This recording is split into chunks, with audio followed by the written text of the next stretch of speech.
चमकदा पत्थर है। बिस्मिल्लाह। मौलाना मेरा सवाल ना आपके आज के जो आपने इब्तिदा में जो बात इल्म की तारीफ के मुताल्लिक कही उससे उसके मुताल्लिक है। अगर एक आदमी साहिब इल्म है, जैसे कि अल्लाह ने खुद फरमाया कि अल्लामल कुरान खालक़ल इंसान अल्लामल बयान। अब एक आदमी साहिब आलम होने के बावजूद उसको इल्म भी है, चीज़ है, लेकिन हमने देखा है कि आपको निकाल कर बहुत सारे उलमा से हम बात करना चाहते हैं या सवाल करते हैं, वो फिर आगे से टेलीफोन पे या वैसे वो हमारी वो किताब खरीद लें जी, वो देने से तबीयत मुतमईन लगी है, तो वो फिर अल्लाह बयान की फिर जो बात है वो उस पर क्यों नहीं आती और वो बात बताते हुए तंगी क्यों महसूस करते हैं, या इस तरह का ये नुक्ता मुझे जो अपना रही है मैं कराम नहीं, अब्दुल सब बताते हैं, फिर आखिर वो भी है ना, उनकी मसरूफियत हमें भी ख्याल करना चाहिए ना। एक आलम इसीलिए तो फ़ारग नहीं कि सिर्फ आपके सवालों का, जब वो फ़ारग होगा तो इंशाअल्लाह वो भी जो है ना बताएँगे, आप उनसे पूछें। मगर मसरूफियत का लिहाज भी करना चाहिए ना कि दूसरे भी धंधे होते हैं। मौलाना की नफल की बात हो रही थी ना, साढ़े बहुत ज़्यादा इहतमाम के नाल सलातुल तस्बीह पढ़ाई जाती सारे फिरकियां आए भी नहीं बिदत ही है जोड़ा ऐलान करके इकट्ठे करके पढ़ाते, यदा कि वजूद पहला तो जो हकीकत वेखे तो सलातुल तस्बीह का अपना वजूद ही मशकूक ही है। भी वो रवायत कमज़ोर ही ना, मिला जुला के आख देंगे चलो दो चार आ गई रल के, कोई एडी पुख्ता नहीं हदीस वो। तो जे कोई पढ़ना चाहता तो उन्होंने कर लिया चाहिए, अपनी पढ़ लवे, इदा की जमात ना कराए।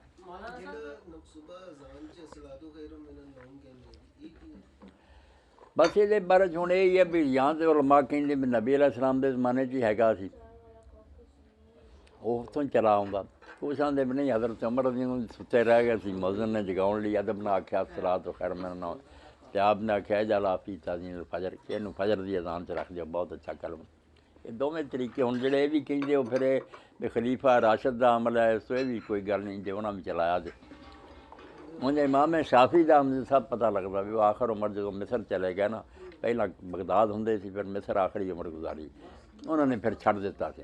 उन्होंने आख्या मैनू ये साबित हो गया भी हज़रत उमर का इजाफा ये असल सुन्नत नहीं है।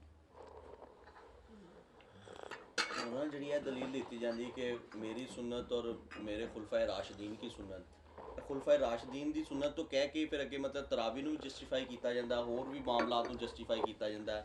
ये बेटा कहण ते हदीस सुना के ना जितना लोग कहेंगे, मगर जो खुलफाए राशिदीन के फैसले कोई हनफियां के खिलाफ आउंदे, कोई शाफियां, फिर छड़ जाते, फिर आते नहीं हजूर की सुन रहिंदा इस गल ते कोई नहीं। यदी सही तशरीह वही है जी इमाम शाफी रहमतुल्लाह अलैह ने की, तो खुलफाए राशिदीन की सुन्नत सुन्नत नबी तो अलग कोई नहीं, कि वो नवीं सुन्नत जारी करन, ये उन्होंने कोई इख्तियार नहीं, और करनगे तो बहुत सहाबा ने उन्होंने सामने नहीं मनिया कि असीं नहीं तुहाडी मनदे। ਇਹਦਾ असल मतलब यह है कि सुन्नत नबी अलैहिस्सलाम दी होवे, मगर वो खुलफाए राशिदीन के दौर च भी ये राइज रही है। वो इस गल का निशान हुंदा कि आप दी वो सुन्नत मुहकमा मनसूखा नहीं। जे हजूर दी जिक्र आवे मगर चौवां खिलाफतां जे वेखिए मुड़ के ना ही नहीं कहने लिया, वो फिर बेटा एक निशानी बन जाती है, चैक हो जाता कि हजूर दी सुन्नत अगर जारी होंदी ना तो कोई तजीद अमल होंदा, ये आपने अगर की है तो मनसूख हो जाए। मनसूख और मोहकम लई परखण लई ना ये नाल एक मेयार है, जो खुलफाए राशिदीन के दौर से हजूर की सुन्नत से अमल होया, नवीं सुन्नत कोई नहीं कर सकती।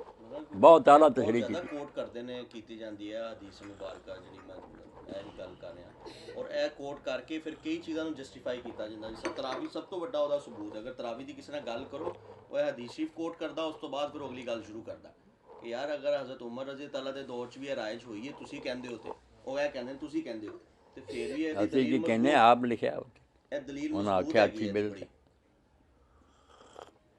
नहीं। यह मिसाल बहुत देंगे, किसी फोटो स्टेट नहीं साहब ने माकू कराए, माँ ने कई ने किन्ने खुलफाए राशिदीन के फैसले जिन्होंने सारे ने रद्द किया, नहीं असीं मनदे। और तरावी ते जेड़ा मामला है हज़रत अली रज़ी अल्लाह दे दौर खिलाफत की मतलब उन्हां दा रवैया की ये खलीफे तिन्ने जड़े आए ना, हज़रत उमर उस्मान अली, बेटा इस नमाज शामिल नहीं हुए किसी ने तरावी। अली दे दौर च अमूमी तौर पर भी यह साकत हो गई सी चीज़, नहीं सन लोग पढ़ते किताबां च आउंदा भी उन्हें आख्या सी, मगर फिर लोग रोन लग पे, हाय उमर उन्होंने आख्या यार तुहानूं दस दिता भी नफल नमाज जमात ना नहीं हटदे ते लगे रहो, की करना। एक रिवाज पै जाए लोग छड्डदे कोई नहीं, हैगी नमाज नफल है कि कला पढ़े आदमी, और वो भी पिछले हिस्से च घर पढ़े। हमारा एक लफ्ज़ इत्थे इस्तेमाल है कि हर्ज की है, ਇਹਦਾ ਹਰਜ ਕੀ ਹੈ? ਇਹ ਹਰ ਫਿਰਕਾ ਇਸਤੇਮਾਲ ਕਰਨ ਰਿਹਾ ਹੈ ਕਿ ਜਿਹੜੀ ਮੈਂ ਗੱਲ ਕਰ ਨੇਕੀ ਰਿਹਾ ਕੰਮ ਹੈ, ਕੋਈ ਵੀ ਨੇਕੀ ਇਹ ਕੰਮ ਹੈ। ਨੇਕੀ ਕੰਮ ਹੈ। ਇਹ ਬਹੁਤ ਇਸ ਤੋਂ ਬੱਚਾ ਫਿਰ ਜੀਣ ਦਾ ਹੁਲੀਆ ਹੀ ਬਦਲਣਾ। ਹਰ ਬੰਦਾ ਜੋ ਚਾਹੂਗਾ ਆਖੂਗਾ ਇਹ ਅੱਛਾ ਹੀ ਕੰਮ ਹੈ, ਇਹਦਾ ਫਿਰ ਕੀ ਬਣੂਗਾ? ਇਹ ਹਰਜ ਦੀ ਕੀ ਡੈਫੀਨੇਸ਼ਨ, ਮਤਲਬ ਇਹਨੂੰ ਕਿਸ ਤਰ੍ਹਾਂ ਇਹਨੂੰ ਕੱਢੀਏ? ਇਹਦੇ ਹਰਜ ਦਾ ਮਤਲਬ ਕੀ ਹੈ? ਕਹਿੰਦੇ ਨੇਕ ਹੀ ਕੰਮ ਹੈ, ਇਹ ਕਿਹੜਾ ਕੋਈ ਬੁਰਾ ਕੰਮ ਹੈ? ਨਮਾਜ਼ ਹੀ ਪੜ੍ਹਨੇ ਨਹੀਂ ਉਹ ਫਿਰ ਮੌਲਾਨਾ ਸਾਹਿਬ ਦੀ ਗੱਲ ਠੀਕ ਹੈ। ਦੀਨ 'ਚ ਜਿਹੜੇ ਕਹਿੰਦੇ ਨਹੀਂ ਉਹ ਜਿਹੜੀ ਖਤਮ ਦਿਲਾਉਂਦੇ ਆ, ਦਰੂਦ ਦਿਲਾਉਂਦੇ ਆ, ਹਰਜ ਕੀ ਹੈ, ਨੇਕ ਹੀ ਕੰਮ ਹੈ। ਕਿ ਕਿਹੜਾ ਅਸੀਂ ਕੋਈ ਜਾਦੂ ਪਾਦਾ ਕਾਮ ਦੀ ਆਦਤ ਪੜੀ ਹੈ, ਹਰਜ ਕੀ ਹੈ? ਤੇ ਫਿਰ ਉਹ ਦੀਨ ਦਾ ਹੁਲੀਆ ਵਿਗੜਦਾ ਨਾ। ਉਹ ਗੱਲ ਠੀਕ ਹੈ ਮੌਲਾਨਾ ਸਾਹਿਬ ਦੀ ਸਾਰੇ। ਫਜਰ ਦੀ 2 ਸੁਨਤਾਂ ਆਖੀਏ, ਜ਼ੋਰ ਅਸਰ ਦੀਆਂ 4, ਚਲੋ ਫਜਰ ਵੇਲੇ ਵੀ 4 ਹੀ ਸ਼ੁਰੂ ਕਰ ਲਈਏ, ਮਗਰ ਦੀਆਂ 3 ਹੈ ਬੇਟਾ ਉਹ 4 ਕਰ ਲਈਏ, ਇੱਕ ਰੱਖਦੀ ਹੋਰ ਵਧੇ ਹਰਜ। ਫਿਰ ਅਸੀਂ ਕੀ ਦੱਸਣਾ? ਇਹੋ ਹੀ ਦੀਨ ਤੁਰੀ ਫਿਰਦੀ। ਇਹ ਮੌਲਾਨਾ ਸਾਹਿਬ ਦੀ ਆਪਣਾ ਬਾਹਰ ਜਿਹੜੀ ਨਾ ਗੱਲ ਆ ਰਹੀ ਨਾ ਮੇਰੇ ਜ਼ਿਹਨ 'ਚ ਆਈ ਹੈ ਕਿ ਜਦੋਂ ਉਹ ਕੋਈ ਪਹਿਲੇ ਲੋਕ ਐਸੇ ਲੋਕ ਨਹੀਂ ਸੀ ਕਿ ਉਹ ਕੋਈ ਮਤਲਬ ਕਿ ਉਸਮਾਨਾਂ ਤੋਂ ਉੱਤਰ ਫਰਿਸ਼ਤੇ ਨਾ। ਜਦੋਂ ਵੀ ਕੋਈ ਰਿਵਾਜ ਪੈ ਗਿਆ ਨਾ, ਟ੍ਰੈਂਡ ਪੈ ਗਿਆ, ਉਹਨੂੰ ਬਦਲਣਾ ਬਹੁਤ ਔਖਾ। ਚਾਹੇ ਅੱਜ ਹੀ ਕਿਸੇ ਚੀਜ਼ ਦਾ ਪੈ ਗਿਆ ਤੇ ਚਾਹੇ ਉਦੋਂ ਪੈ ਗਿਆ, ਉਦੋਂ ਵੀ ਪੈ ਸਕਦਾ। ਉਹ ਵੀ ਕਿਹੜਾ ਕੋਈ ਮਤਲਬ ਉਹ ਤੁਸੀਂ ਦਲੀਲ ਬੇਟਾ ਵੇਖਣੀ ਚਾਹੀਦੀ ਹੈ ਕਿ ਮਸਲੇ ਦੀ ਦਲੀਲ ਕੀ ਹੈ। ਇਹ ਹੁਕਮ ਨਹੀਂ ਲਾਉਣੇ ਚਾਹੀਦੇ। ਇੱਕ ਨਾਲ ਇਹ ਗੱਲ ਤੁਸੀਂ ਸੁਣੀ ਨਾ ਵੀ ਜਿਹੜਾ ਫਿਰ ਫੁਲਾਂ ਦਾ ਕੀ ਬਣਨਾ, ਇਹ ਨਹੀਂ ਸਾਡਾ ਹੱਕ। ਇਹ ਅੱਲਾਹ ਤਾਲਾ ਜਾਣਦਾ ਵੀ ਉਹਨਾਂ ਦੀ ਨੀਅਤ ਕੀ ਹੈ, ਜਾਂ ਉਹਨਾਂ ਨੂੰ ਰਿਆਇਤ ਦੇਣੀ, ਜਾਂ ਉਹਨਾਂ ਨੂੰ ਦੂਸਰੀਆਂ ਨੇਕੀਆਂ ਥੋੜ੍ਹੀਆਂ ਬਹੁਤ ਢੇਰ ਹੈ ਉਹਨਾਂ ਕੋਲ ਨੇਕੀਆਂ ਦੇ। ਕਿਉਂਕਿ ਮੌਲਾਨਾ ਤੁਸੀਂ ਕਈ ਇਹ ਦਫਾ ਫਤਵੇ ਨਹੀਂ ਦੇਣੇ ਅਸੀਂ। ਇਹਨਾਂ ਸਭ ਦੀ ਮਜ਼ਬੂਤ ਬੁਨਿਆਦਾਂ ਉਲਮਾ ਇਕਰਾਮ ਨੇ ਮੁਹੱਈਆ ਕੀਤੀਆਂ ਹੋਈਆਂ ਨੇ। ਸਭ ਜਿਹੜਾ ਬੰਦਾ ਵੀ ਕੋਈ ਅਮਲ ਕਰਦਾ ਉਹਦੀਆਂ ਕਈ ਸਦੀਆਂ ਪਹਿਲੇ ਦੀਆਂ ਮਜ਼ਬੂਤ ਦਲੀਲਾਂ, ਮਜ਼ਬੂਤ ਬੁਨਿਆਦਾਂ ਫਰਾਹਮ ਕੀਤੀਆਂ ਗਈਆਂ। ਆ ਜਾਓ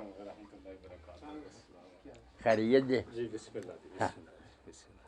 ਕਿਸੇ ਮਾਮਲੇ 'ਚ ਵੀ ਨਾ ਸਹੀ ਮਸਲਾ ਜਿਹੜਾ ਉਹ ਮਾਲੂਮ ਕਰਨਾ ਚਾਹੀਦਾ। ਬਾਕੀ ਜਿਹੜੇ ਉਹਦੇ ਉਲਟ ਕਰਦੇ ਨਾ ਉਹਨਾਂ 'ਤੇ ਫਤਵਾ ਲਾਉਣ ਲਈ ਜਿਹੜਾ ਨਾ ਉਹਨਾਂ ਦਾ ਫਿਰ ਇਹ ਸਾਡਾ ਕੋਈ ਹੱਕ ਨਹੀਂ। ਅੱਲਾਹ ਤਾਲਾ ਬਿਹਤਰ ਜਾਣਦਾ। ਫਰਮਾ ਰਹੇ ਹੋ ਕਿ ਉਹਨਾਂ ਸਹੀ ਨੂੰ ਕੋਈ ਮਸਲਾ ਅੱਲਾਹ ਮਾਲੂਮ ਕਰਨਾ ਚਾਹੀਦਾ। ਹੁਣ ਜਿਹੜਾ ਕੋਈ ਉਹਨਾਂ ਦਾ ਉਜ਼ਰ ਅੱਲਾਹ ਕਬੂਲ ਕਰ ਲੈ, ਕੋਈ ਉਹਨਾਂ ਦੀ ਜਿਹੜਾ ਸਮਝ ਕੋਈ ਹੋਵੇ। ਵੀ ਮਸਲਕ ਵਾਲਾ ਕਿਸੇ ਮਸਲੇ ਦੇ ਉੱਤੇ ਕਾਇਮ ਹੈ, ਉਹ ਉਹਨੂੰ ਤੇ ਫਿਰ ਜਸਟੀਫਾਈ ਕਰਦਾ। ਉਹਨੂੰ ਤੁਸੀਂ ਤੇ ਦੱਸ ਦਿੰਦੇ ਹੋ ਨਾ ਕਿ ਇਹ ਸਾਰੇ ਖੈਰੀਅਤ ਰਾਏ ਜੀ। ਹੈ। ਨਹੀਂ ਤੁਸੀਂ ਤੇ ਦੱਸ ਦਿੰਦੇ ਹੋ, ਬਾਕੀ ਤੇ ਕੋਈ ਨਹੀਂ ਦੱਸਦਾ। ਨਹੀਂ ਫਿਰ ਉਹ ਸਹੀ ਜਸਟੀਫਾਈ ਮਸਲੇ ਨਹੀਂ ਤੱਕ ਕਰਨਾ ਪਹੁੰਚਿਆ ਚਾਹੀਦਾ। ਜਾਏਗਾ। ਆਦਮੀ ਨੂੰ ਚਾਹੀਦਾ ਜਿਹੜੀ ਸਹੀ ਗੱਲ ਆਵੇ ਉਹਨੂੰ ਕਬੂਲ ਕਰ, ਭਾਵੇਂ ਆਪਣੇ ਖਿਲਾਫ ਵੀ ਹੋਵੇ। ਦੱਸੇਗਾ ਮੌਲਾਨਾ ਤੇ ਮਤਲਬ ਦੱਸਣ ਦੀ ਵਕਤ ਤੇ ਇਹ ਡੰਡੀ ਇੰਨੀ ਵੱਜਦੀ, ਉਹਦਾ ਕੀ ਹੱਲ ਹੋਏਗਾ ਫਿਰ? ਅਗਰ ਕਿਸੇ ਮਸਲਕ ਵਾਲੇ ਨੂੰ ਕੋਈ ਮਸਲਾ ਪੁੱਛ ਲਿਆ, ਉਹ ਤੇ ਨਹੀਂ ਦੱਸੇਗਾ। ਅਗਰ ਉਹਦੇ ਮਤਲਬ ਦਾ ਹੈਗਾ, ਉਹਨਾਂ ਨੂੰ ਉਹਦੇ ਮਸਲਕ ਨੂੰ ਸਪੋਰਟ ਕਰਦਾ, ਉਹ ਤੇ ਉਹਦੀ ਹਕੀਕਤ ਨਹੀਂ ਦੱਸੇਗਾ, ਉਹ ਤੇ ਉਹਨੂੰ ਡਿਫੈਂਡ ਕਰਨ ਲੱਗ ਪਏਗਾ। ਮਸਲਕ ਜਿਹੜੇ ਬੱਚਾ ਲੋਗों ਨੇ ਆਪ ਹੀ ਬਣਾਇਆ, ਅੱਲਾ ਨੇ ਕੋਈ ਮਸਲਕ ਨਹੀਂ ਉਤਾਰਿਆ। दीन है उतारा एक को इस्लाम।